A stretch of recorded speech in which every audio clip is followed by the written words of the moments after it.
말씀입니다. 누가복음 24장 13절에서 35절까지의 말씀입니다.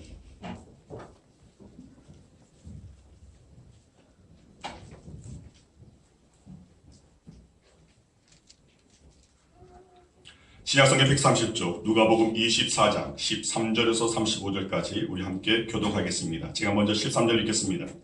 그날에 그들 중 둘이 예루살렘에서 25리 되는 엠마오라 하는 마을로 가면서 그들이 서로 이야기하며 문의할 때에 예수께서 가까이 이르러 그들과 동행하시나 예수께서 이르시되 너희가 길 가면서 서로 주고받고 하는 이야기가 무엇이냐 하시니 두 사람이 슬픈 빛을 띠고 머물러 서더라.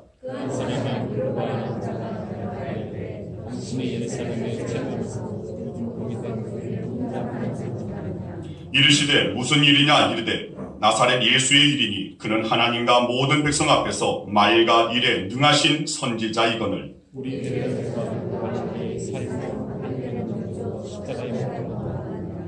우리는 이 사람이 이스라엘을 속량할 자라고 바랐노라. 이뿐 아니라 이 일이 일어난 지가 사흘째요.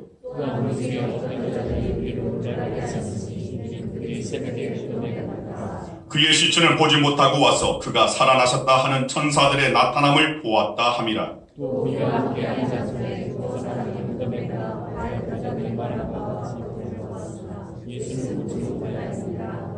이르시되 미련하고 선지자들이 말한 모든 것을 마음에 더디 믿는 자들이요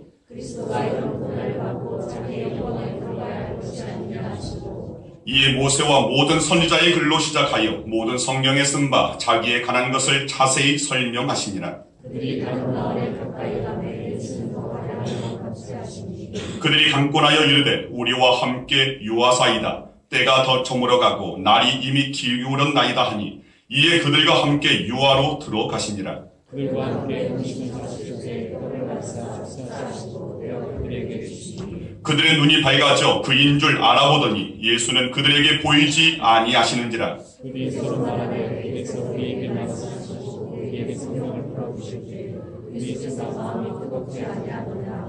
곧 그때로 일어나 예루살렘에 돌아가 보니 11 제자 및 그들과 함께한 자들이 모여 있어 다 같이 두 사람도 길에서 된 일과 예수께서 떡을 떼심으로 자기들에게 알려주신 것을 말하더라. 아멘. 기도하겠습니다. 아버님 감사합니다. 주님, 주님의 은혜가 저희 가운데 임하여지기를 원합니다. 먼저 저희들이 사모한 마음으로 말씀을 대하였습니다. 이제는 이 말씀에 담겨져 있는 주님의 뜻을 분별케 하여 주시고 주의 그 약속의 그 말씀이 이제는 저희의 삶 가운데 녹아지며 저들이 하나님의 그 나라의 그 영광을 바라보고 소망 가운데 저희가 각자의 그 선자리에서 주님 일어나 빛을 발하는 저희들 되어지길 원합니다. 주님 이 시간 성령께서 함께하여 주시옵소서. 강단 위아래가 동일하게 성령 충만케 하여 주셔서 주의 음성이 들려지게 하여 주시고 주의 마음이 보여지고 느껴져서 그 마음을 품을 수 있는 우리 모든 성도들 되게 하여 주시옵소서. 감사드리오며 예수 그리스도 이름으로 축복하며 기도드리옵나이다. 아멘. 자, 우리 옆 사람과 우리 앞에 사람 사랑하겠습니다. 잘 오셨습니다. 주의 이름으로 사랑합니다. 주의 이름으로 축복합니다. 자, 오늘 우리가 주님의 그 은혜와 주님의 그 사랑이 가득하여야지 할 줄 믿습니다. 이제 벌써 이제 오늘이 4월 28일이고 곧 5월입니다. 지금 5월에 여러 행사들이 이렇게 있습니다.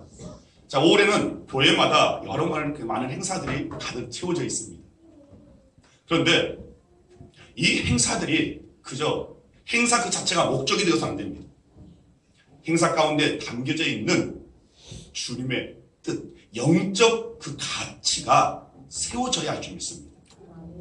여러분, 이 행사가 목적이 아니라 그 행사를 해 나가면서 정말 주님께서 원하시는 그 영적 그 가치가 오늘 우리의 삶 가운데, 우리 교회 가운데, 우리의 그 삶의 절반에 나타나지기를, 그래서 사모하면서 함께 날아가기를 소망합니다. 자, 오늘 말씀의 제목은 엠마오에서 예루살렘으로라는 제목으로 함께 은혜 나누기를 원합니다. 엠마오라는 의미의 뜻은 알지 못하는 길입니다. 자, 우리는 엠마오로 가는 길, 오늘 그런 찬양도 있고 또 그런 영화도 나오는 것도 있습니다. 자, 사실은 우리 모두가 사실은 엠마오로 나아가고 있는 그런 삶은 아닙니다. 그런데 그냥 엠마오로 그냥 끝까지 나아가는 자들이 아니라 그 가운데서 돌이켜서 예루살렘으로 가야 할 자들이 바로 저와 여러분들이라는 사실을 꼭 기억해 주셨으면 좋겠습니다. 하루살이가 메뚜기하고 하루 종일 재미나게 놀다가 저녁이 되어서 메뚜기가 하루살이에게 이렇게 말합니다. 하루살이야, 오늘은 그만 놀고 우리 내일 만나자. 그래서 하루살이가 그 말이 무슨 말인지 이해를 못합니다. 내일이 뭐야? 왜냐하면 하루살이에게는 내일이 있을 수가 없습니다. 하루 살다 마는 인생이기 때문에 내일을 알지 못합니다. 다음날 하루살이가 죽으니까 메뚜기는 외로웠습니다. 그래서 다시 개구리라는 친구를 만났습니다. 자, 개구리와 놀다가 가을이 왔습니다. 그리고 이제 겨울이 곧 오는 그 시점에 자, 개구리가 메뚜기에게 이렇게 말합니다. 메뚜기야, 우리 겨울 지나고 내년에 다시 만나서 놀자. 그러자 메뚜기가 그 말을 이해하지 못합니다. 내년이 뭔데? 메뚜기는 그냥 한 해 살이 그런 생물이기 때문에 한 해 살이 그런 이 곤충이기 때문에 내년이 있을 수가 없습니다. 어쩌면 우리 인생은 메뚜기처럼 내년을 모릅니다. 어쩌면 우리 인생은 하루살이처럼 내일을 알지 못하는 인생입니다. 많은 사람들이 내세와 부활에 관하여 이야기하고 그 말씀을 들음에도 불구하고 그것을 경험해 본 적이 없기 때문에 믿지를 못합니다. 오늘 본문에 나오는 두 제자가 있습니다. 부활의 주님을 만나지 못하고 시리와 좌절 가운데 엠마오로 내려가는 두 제자의 이야기가 나옵니다. 자, 여기 두 제자는 예수님과 함께 했던 12제자가 아닌 걸로 그렇게 생각됩니다.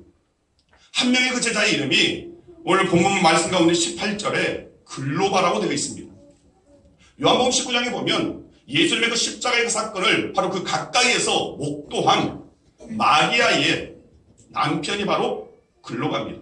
그래서 글로바의 아내 마리아라고 요한복음에 나와 있으니까 자, 이 한 사람의 이름은 나와 있습니다. 또 다른 한 사람은 나와 있지 않습니다. 자, 성경에는 제자라고 하지만 12제자가 아닌 그 외에 함께 했던 주님을 따르는 자들, 그들을 이끌어서 또한 제자라고 말합니다. 저와 여러분도 마찬가지입니다. 어떤 면에서는 저와 여러분들도 주님을 따르는 제자입니다.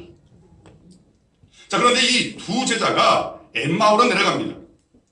엠마오는 예루살렘에서 약 10km 정도 떨어져 있는 자그마한 마을입니다. 그리고 이 엠마오는 지명일 뿐만 아니라 어떤 상징적인 의미를 지니고 있습니다. 그리고 우리는 이 말씀을 통하여서 그 의미를 해석해 봐야 되고 또 우리의 삶과 대입해 봐야 되고 그리고 그 가운데서 결단이 있어야 할 줄 믿습니다. 엠마오는 예루살렘에서 서쪽 방향에 있습니다. 그리고 엠마오는 내려가는 길입니다. 오르막길이 아니라 내려가는 길입니다. 예루살렘에서 지중해 바다를 향해 긴 고갯길을 따라서 내려가는 내리막길이 바로 엠마오로 가는 길입니다. 마침 이 두 제자가 엠마오에 거의 도착했을 때 해가 진 무렵이었습니다. 엠마오로 가는 길은 두 제자의 심리 상태를 잘 보여줍니다. 그들의 인생은 지금 시리와 좌절과 깊은 슬픔 가운데 있는 내리막의 상황이었습니다. 지는 해와 같이 쓸쓸합니다. 즉 삶의 모든 희망을 잃어버린 그런 모습입니다. 때때로 우리 인생도 바로 이와 같을 때가 있습니다.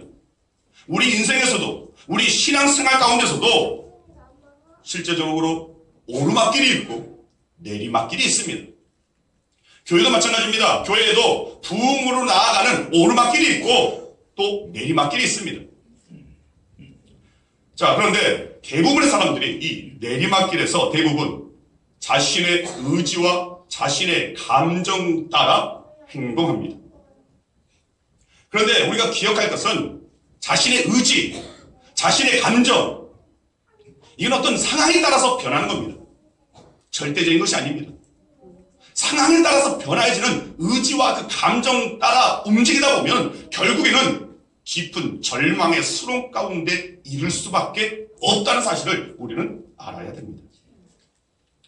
믿음의 사람들은 바로 그 내리막 그 길에서, 바로 그 길에서 돌이켜서 다시금 오르막길, 올라가는 길, 다시금 그 길을 찾을 수 있어야 되고, 그리고 그 어떻게 그 길을 갈 수 있는지를 우리는 말씀 가운데 알아야 할 자들입니다. 이 시간 오늘 우리의 그 삶 가운데서 때때로 찾아오는 내리막길 같은 그런 상황 가운데 우리가 계속해서 내리막길로 내려가는 자들이 아니라 다시금 신앙의 그 오르막길로, 주님을 만날 수 있는 길로, 회복의 길로, 주님의 그 영광의 올 그 나라를 향하여 나아가는 길로 돌이켜야 할 줄 믿습니다.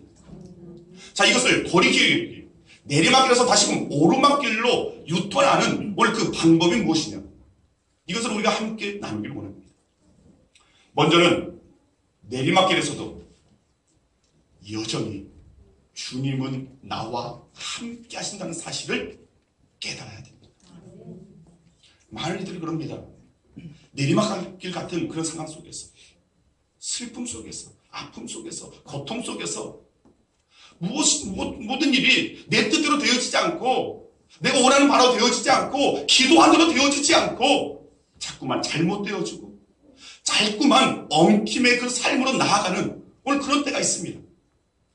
근데 많은 신앙인들이 바로 그때 주님 앞에 이렇게 기도합니다. 주님, 왜 나와 함께 하지 않으십니까?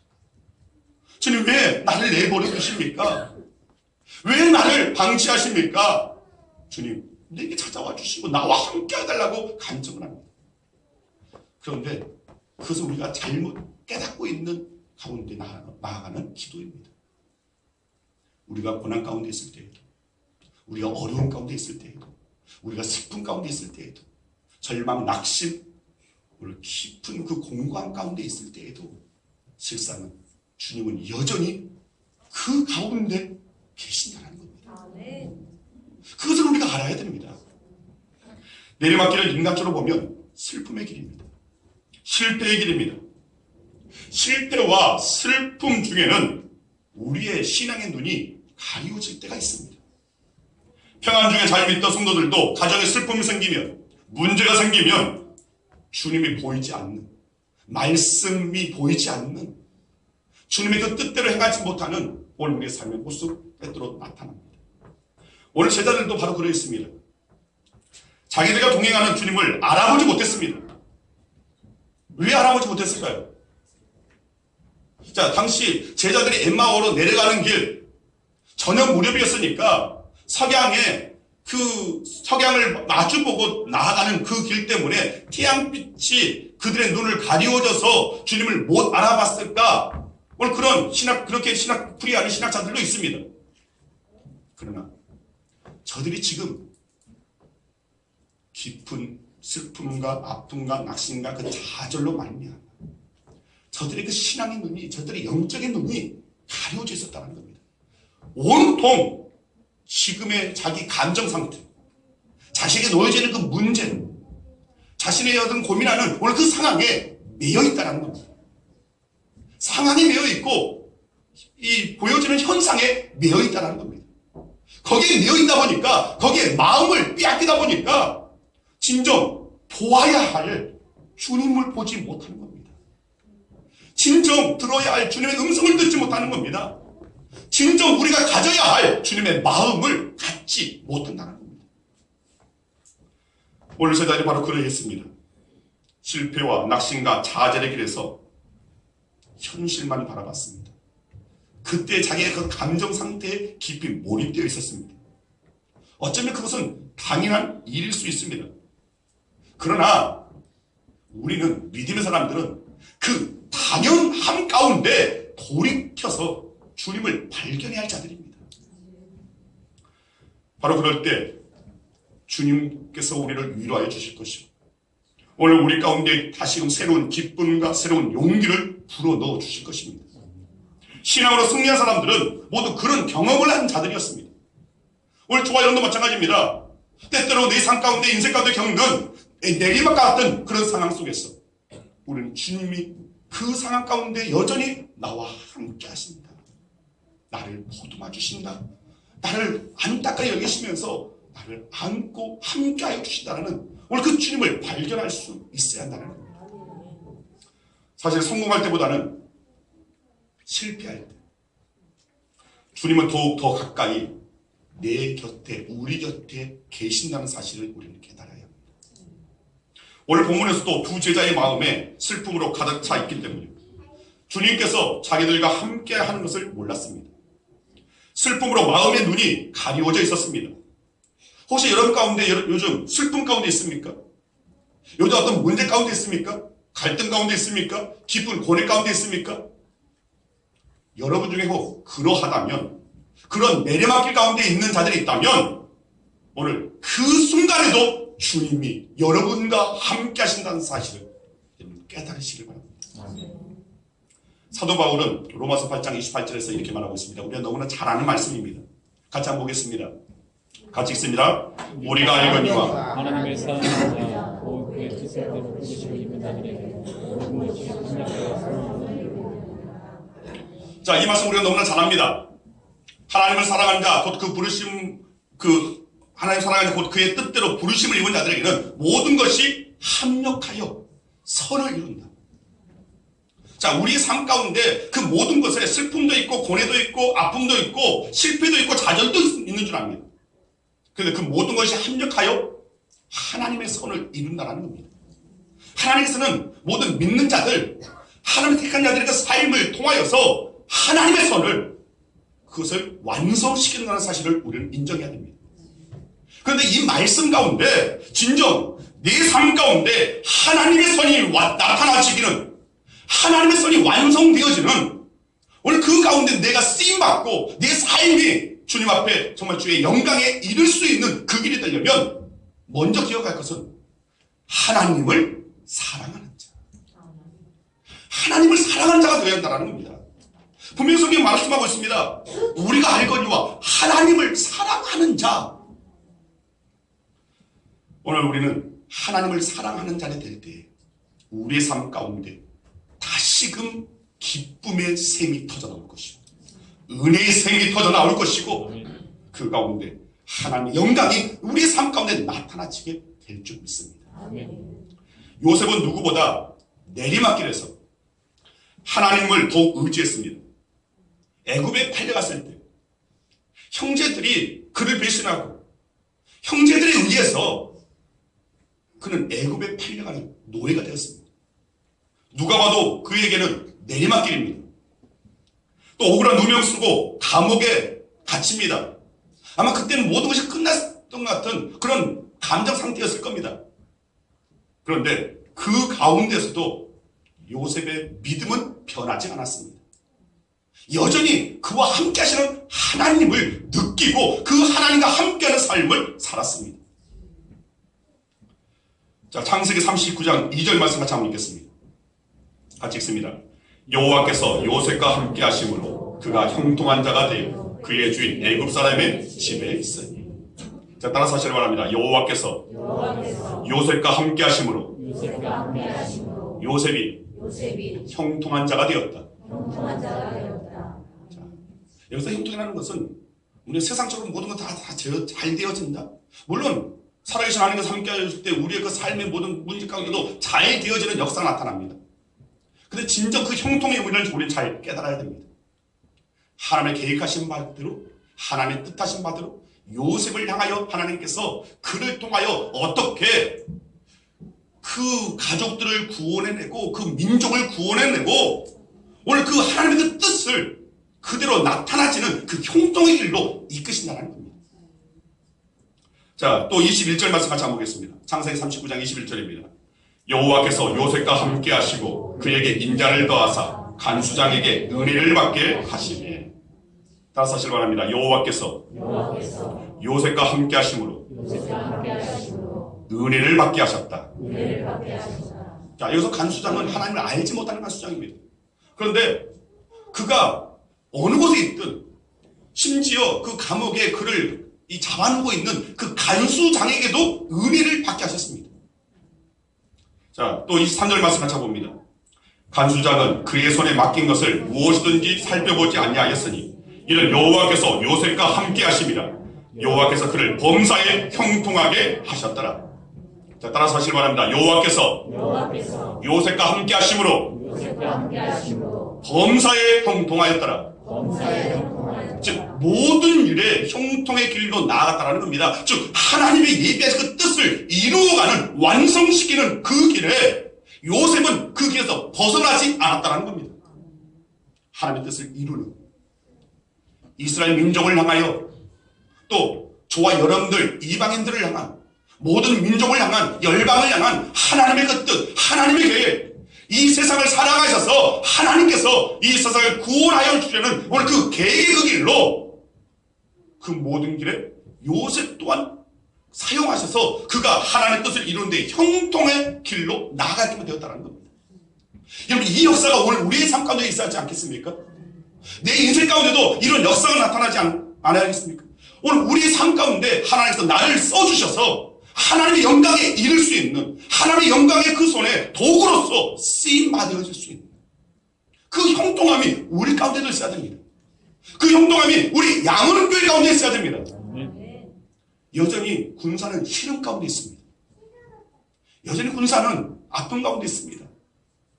여전히 군사는 불안 가운데 있습니다.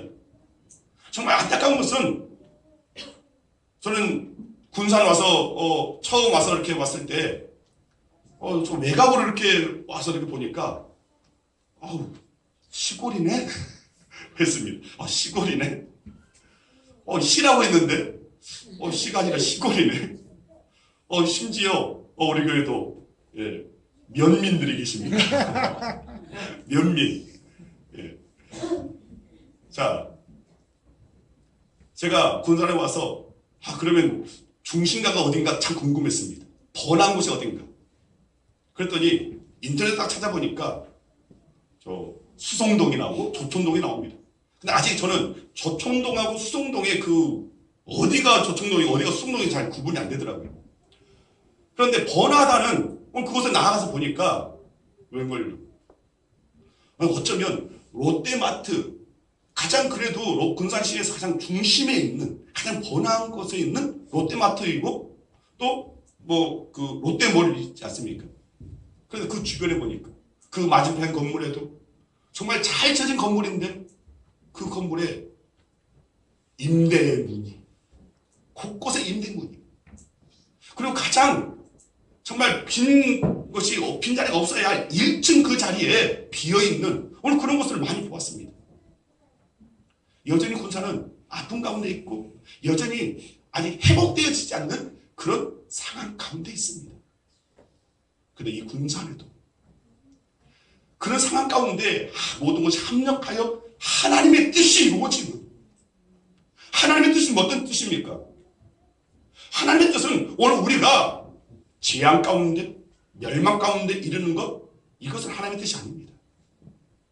오히려 우리를 그 자리에서 구원해 주시고 그 가운데 우리를 평안의 길로, 내일에 대한 그 소망을 갖게 하려는 그 생각을 하나님께서는 갖고 계신다고 에베소서 19장에는 분명히 명확하게 나와 있습니다.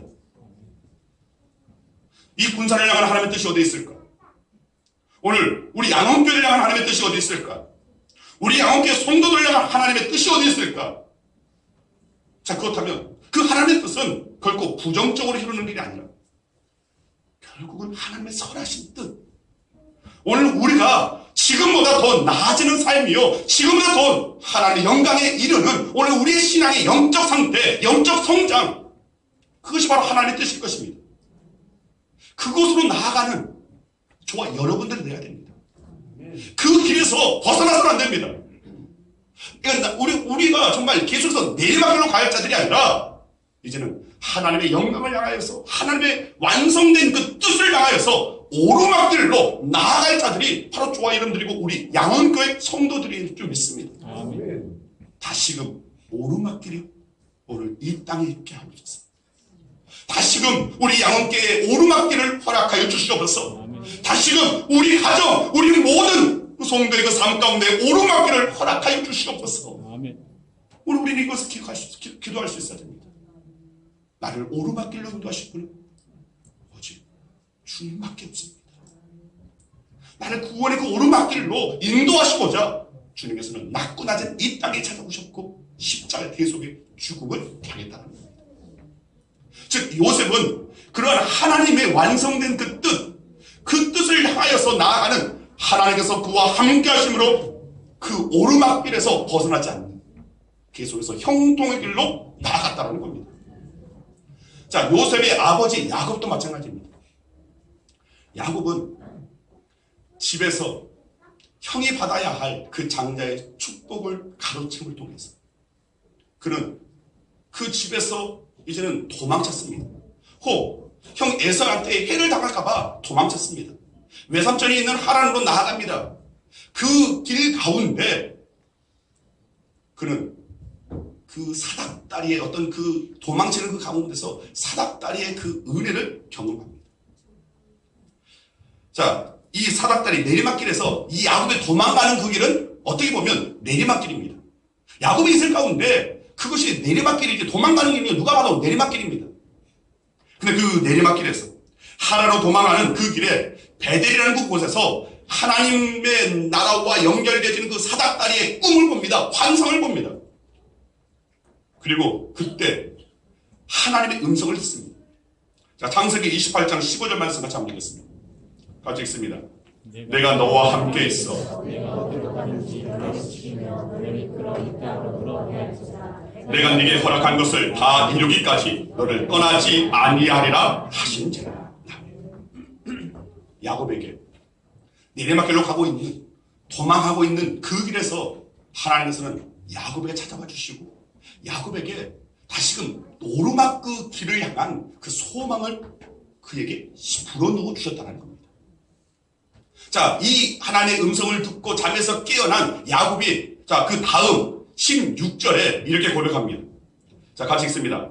야곱이 잠이 깨어 이르되 여호와께서 과연 여기 계시거늘 내가 알지 못하였도다.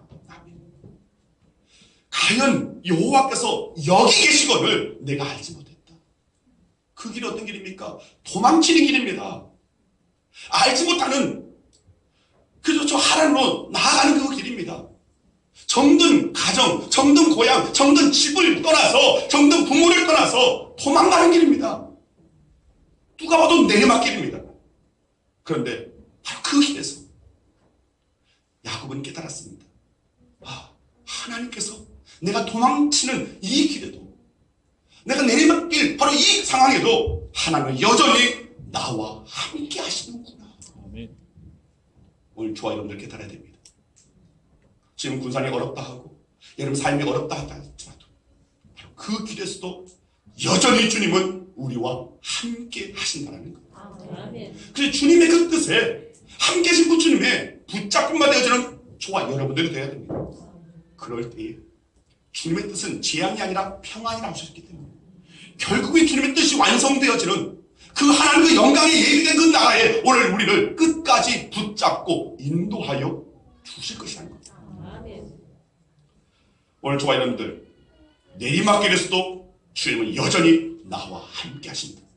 그리고 주님께서 함께 하시는 그 내리막길 바로 주님이 함께 하시기 때문에 그것이 끝이 아니라 어느 순간 그것이 내리막길이 아니라 오르막길로 바뀌게 될 것이다. 하얀 길이 아니라 상향길로 바뀌게 되어질 것이라는 이 믿음이 저와 여러분 가운데 있어야 할 줄 믿습니다. 아멘. 둘째로 내리막길에서 우리는 주님의 음성을, 주님의 말씀을 들어야 합니다. 오늘 본문을 보면 두 제자들이 하는 말이, 자, 그들의 하는 말을 주님께서는 옆에서 다 들으셨습니다. 주님이 죄 없이 십자가에서 돌아가신 것, 또 여자들과 다른 제자들이 다시 살아났다는 소문을 듣고 무덤을 확인해 보니까 시체가 보이지 않았다는 부활을 전하는 그 말을 다 들었습니다. 그럼에도 불구하고 이 두 제자는 슬픈 빛을 띠고 엠마오로 내려갔다고 오늘 누가복음을 기록하고 있습니다. 이때 예수님께서 이 두 제자들에게 말씀하십니다. 자, 오늘 본문 25절, 26절 말씀입니다. 같이 읽습니다. 이르시되 미련하고 선지자들이 말한 모든 것을 마음에 더디 믿는 자들이요 그리스도가 이런 고난을 받고 자기의 영광에 들어가야 할 것이 아니냐 하시고. 자, 이 말씀을 하신 다음에 이 두 제자에게 모세로부터 시작하여 모든 선지자들의 한 말, 그리스도에 관하여 한 말, 그 모든 말씀을 풀어서 알게끔 해주었다고 성경은 기록하고 있습니다. 그럼에도 불구하고 아직도 이 두 제자는 주님인 줄 알지 못했습니다. 해는 저물어서 제자들이 이제 동네로 들어가 하룻밤을 유하려고 하는데, 주님은 더 가려고 할 때에 이 두 제자가 예수님을 향하여서 강권하여서 밤이 어두워졌으니까 우리와 함께 유수 가자고, 함께 여기서 머물고 가자고 그렇게 간청을 합니다. 그리고 그들이 함께 방에서 이제 저녁을 먹으려고 떡을 떼어주는 순간 그들의 눈이 밝아졌습니다. 주님인 줄, 예수님인 줄 알게 되었습니다. 그런데 그것을 깨닫는 그 순간 예수님은 온데간데 없이 사라지셨습니다. 자, 비로소 부활의 주님을 발견한 이 두 제자, 이들의 분위기가 완전히 달라졌습니다. 32절에서 제자들이 하는 말이, 주께서 길에서 우리에게 말씀하시고 우리에게 성경을 풀어주실 때에 우리의 마음이 뜨겁지 않느냐. 주님께서 말씀을 풀어주실 때에, 주님께서 말씀하실 때 우리 마음이 뜨겁지 않더냐. 뜨겁지 않더냐. 맞습니다. 우리가 내리막길 가운데 그 상황 속에서 먼저 우리는 주님의 말씀이 들려져야 됩니다. 그리고 그 말씀으로 말미암아 우리 마음이 뜨거워져야 됩니다. 여전히 나를 사랑하시고 여전히 나와 함께 해주시고, 이것이 정말 우리의 인생 가운데 이 슬픔이, 나를 엄습하고 있는 이 슬픔이, 이 고통이 그것이 끝이 아니라 다시금 나를 붙잡고 이끄시는 주님의 사랑에 강권하시는 그 손을 발견하는 것. 그 말씀을 통하여서 여전히 나를 사랑하시는구나 하는 오늘 그 마음이, 우리의 마음이 뜨거워져야 한다는 겁니다. 이 시간 여러분 중에 낙심 가운데, 슬픔 가운데, 고난 가운데, 또 여러 문제들 가운데 여전히 나의 내리막길은 언제 끝날까 하면서 가슴 치며 아파하고 슬픔 가운데 있는 이들이 있다면 주의 말씀이 여러분들에게 들려져야 됩니다. 말씀 가운데 담겨져 있는 여러분 각자를 향한 하나님의 뜻을, 주님의 그 마음을 알아야 한다는 겁니다. 바로 우리는 주님을 그 상황 가운데서, 그 내리막길 같은 그 슬픔의 그 상황 속에서 우리는 주님을 만나야 되고, 그런데 그 만남은 오직 말씀으로 주님께서 우리에게 찾아오신다는 겁니다. 말씀은 능력이 있어서, 운동력, 활력이 있어서 우리의 골수까지도 쪼개는, 오늘 그 말씀의 그 능력이 우리의 마음을, 애타하고 아파하고 슬퍼하고 고난 가운데 있는, 고뇌 가운데 있는 우리의 마음을 다시금 뜨겁게 하여 주신다는 겁니다. 주의 사랑으로 뜨거워지는 것. 이 역사가 바로 말씀을 통하여서 나타난다는 겁니다. 즉 우리는 오늘 주님의 그 음성이 우리 가운데 들려졌을 때 주님이 일하시는 그 역사를 우리는 경험할 수 있다는 겁니다. 오늘 어쩌면 우리의 마음이 세상적인 것들로 가득 차 있어서 우리의 영안이 감겨져 있는지도 모릅니다. 이 시간 우리의 영안이 열려지길 소망합니다. 그리고 주님을 발견하기를 소망합니다. 주님의 말씀이 들려지기를 소망합니다. 그래서 정말 여러분의 마음이 다시금 주님을 향한 그 사랑과 열심과 열정이 타오르는, 뜨거워지기를 간절히 소망합니다. 먼저 믿는 자들이 뜨거워져야지만, 먼저 우리 양원교회 우리 가족들이 뜨거워져야지만이 여전히 세상 가운데 방황하고 여전히 세상 것에 취해 있는, 세상의 악한 가운데 그렇게 붙잡아가고 있는 이들을 구원해낼 수 있는 것입니다. 오늘 우리가 기도할 것은, 주님, 먼저 주님 말씀 가운데 내 마음이, 내 심장이 뜨거워지기를 원합니다. 주님 찾아와 주시고 주의 말씀을 저희들에게 들려주시어서 다시금 성령의 불에 타오를 수 있는 오늘 우리의 심령 되게 하여 주시옵소서. 아멘. 이 기도가 있어야 할 줄 믿습니다. 시편 30편 5절에 보면 저녁에는 울음이 깃들일지라도 아침에는 기쁨이 오리로다. 맞습니다. 주의 말씀을 묵상하고 말씀에 붙잡혀 나아갈 때에 오늘 우리에게 찾아오는 오늘 그 슬픔은 결국에는 기쁨으로 바뀌게 된다는 겁니다. 오늘 우리가 슬픔의 내리막길로 가다가 어느 순간 주님께서는 기쁨의 오르막길로 우리를 이끌어 주신다는 겁니다. 주님의 말씀이 들려져야 할 줄 믿습니다. 셋째로 우리는 행동으로 움직여야 합니다. 우리가 내리막길에서 다시금 오르막길로 가기 위해서는 우리의 삶 가운데 다시금 주님의 그 말씀을 듣고 그 말씀에 반응하는 것, 행동하는 것이 필요하다는 겁니다. 부활의 주님을 만나려면 말씀 앞에 반응해야 됩니다. 말씀을 듣고 행동으로 움직이지 않으면 그것은 그냥 일반적인 소리에 불과합니다. 이 강단에서 선포되는 말씀이 그냥 젊은 목회자의 정한양 목사의 그냥 말소리 음성으로 그냥 소리로 들려져서 않다는 겁니다. 주의 음성으로 들려지기를 소망합니다. 정말 그 말씀이 들려져서 그 가운데 그 말씀 앞에 순종하며 행동이 바뀌어져. 오늘 저와 여러분들이 되어야 할 줄 믿습니다. 아멘. 우리는 그 말씀, 그 주의 그 말씀으로 들었다면 그 말씀에 반응해야 할 자들입니다. 반응한다는 것은 행동한다는 겁니다. 본문 33절 이하에 보면 두 제자의 그 행동에 변화가 생겼습니다. 자, 같이 한번 읽겠습니다. 곧 그때로 일어나 예루살렘에 돌아가 보니 11 제자 및 그들과 함께한 자들이 모여 있어. 자, 이 두 제자에게 말씀의 문이 열렸습니다. 그리고 그들의 마음이 뜨거워졌습니다. 자, 그러자 그들이 즉시로 예루살렘으로 떠났습니다. 예루살렘으로 돌아갔습니다. 그들은 예루살렘에서 엠마오를 향해서 내려가는 길, 그 길 가운데 있었는데 거의 다다랐을 때에 그들은 주님을 만나고 주의 말씀이 그들 가운데 가슴이 뜨거워져서 그때 바로 그 즉시로 예루살렘으로 돌아갔다고 했습니다. 즉, 이 말씀 가운데 우리가 유념해야 할 것은 곧 그때로 말씀이 들려지는 그 순간 반응했다는 겁니다. 여러분, 그때는 어두운 밤중이었습니다. 그러나 그들의 그 마음이 뜨거워지니까 그 밤을 그곳 엠마오에서 머물 수가 없었던 겁니다. 슬픔 가운데 머물러 있을 수가 없었습니다. 절망 가운데 머물러 있을 수 없었습니다. 낙심 가운데 머물러 있을 수 없었습니다. 다시금 소망의 주님을 붙잡고 다시금 소망 가지고 예루살렘에 놓여져 있던 그들이 행해야 할 그 사명을 붙잡고 나아가기 위해서 예루살렘으로 발걸음을 옮겼다는 겁니다.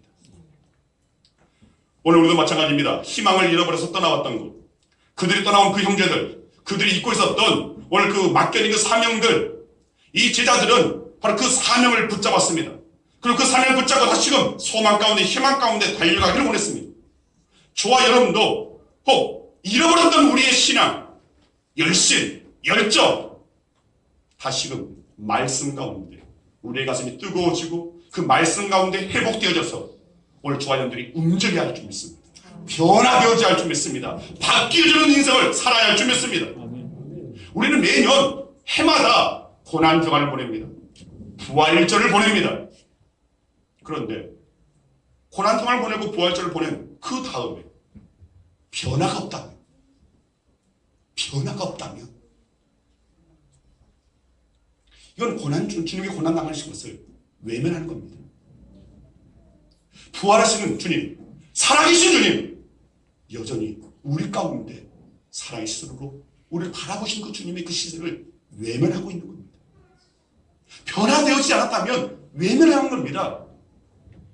고난주간 부활절을 보냈음에도 불구하고 우리는 여전히 달라질 것이 없는, 여전히 우리의 마음은 뜨거워지지 아니하고 냉정하게 식어져 있는 그런 마음이랍니다. 여러분들은 고난주간을 잘못 보낸 겁니다. 여러분 부활의 그 주님을 만나지 못한 겁니다. 금년에도 주님을 만나지 못했다면 금년에도 만나지 못했다. 내년에는 소망이 있습니까? 아닙니다. 우리는 바로 지금 만나야 됩니다. 지금 만나고 주님과 동행하는 그런 삶을 살아야 한다는 겁니다. 오늘 저와 여러분 가운데 이제는 고난주간을 보내고 부활절을 보냈습니다. 이제 한 주 지났습니다. 그 가운데 다시금 부활하신 그 주님을 내 삶에 모시고 여전히 살아계신 주님, 여전히 나와 함께 하신 그 주님, 그 주님과 함께하는 우리의 삶이 되어져야 할 줄 믿습니다. 우리의 삶의 변화가 있어져야 할 줄 믿습니다. 기쁜 슬픔의 그 수렁으로 나아갈 자들이 아니라 다시금 예루살렘을, 다시금 소망을 품고 다시금 하나님의 영광을 향하여서 주님의 뜻이 완성되어지는 곳을 향하여서 우리는 나아가야 할 줄 믿습니다. 엠마오로 가는 길, 인생의 내리막길입니다. 절망과 좌절의 길입니다. 그러나 이 두 제자 부활의 주님을 만났을 때 그들은 다시금 오르막길로 예루살렘으로 올라갑니다. 예루살렘으로 올라가는 그 길, 부활의 그 주님을 만나서 이제는 다시금 돌아가는 그 길은 기쁨의 길입니다. 은혜의 길입니다. 축복의 길입니다. 영광의 길입니다.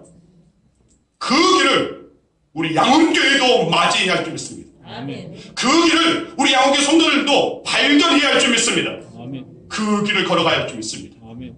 내리막길이 아니라 오르막길로 가야 할 줄 믿습니다. 요즘 보니까 고난주간 부활절 이렇게 보내고 나서 다시금 빈자리가 좀 있습니다. 물론 지금 눈에 보이지 않는 그분들이 미리 목사님 제가 뭐 어떤 것 때문에 어디를 가야 돼서요, 어떤 것 때문에 이번에 빠지게 돼서 다 상황을 압니다. 하지만 여기 보여져야 할 정말 여러분의 옆자리 비어져 있는 그 자리에 오늘 이 지역에 주님을 알지 못하는 자들이 사실 채워져야 됩니다. 주님이 필요한 자들이 이 자리에 채워져야 됩니다. 그 일을 누가 해야 됩니까? 다시금 주님을 만나고 살아계신 그 주님을 만나고 예루살렘으로 나아가는 그 길에 있는 자들이 감당해야 할 사명입니다. 저와 여러분들이 감당해야 할 사명입니다. 제가 고민했습니다. 올해 마지막 주를 뭘로 할까? 정말 영적 가치가 주어지는, 정말 하나님께서 기뻐하시는 그 일들이 있어야 할 터인데, 그래서 전도하는 그런 쪽으로 나를 잡을까? 그런데 먼저 우리가 가족이 되어야겠구나. 먼저 사랑으로 가득해야 되겠구나. 여러분들은 우리 양원교회는 사랑이 많아. 그런데 여전히 빈틈은 보입니다. 여전히 사랑이 필요한 오늘 그런 관계가 보여집니다. 여전히 주님의 사랑이 있어야 할 것, 오늘 그 주님의 사랑은 여전히 우리 양원교회도 필요합니다. 여러분들에도 필요합니다.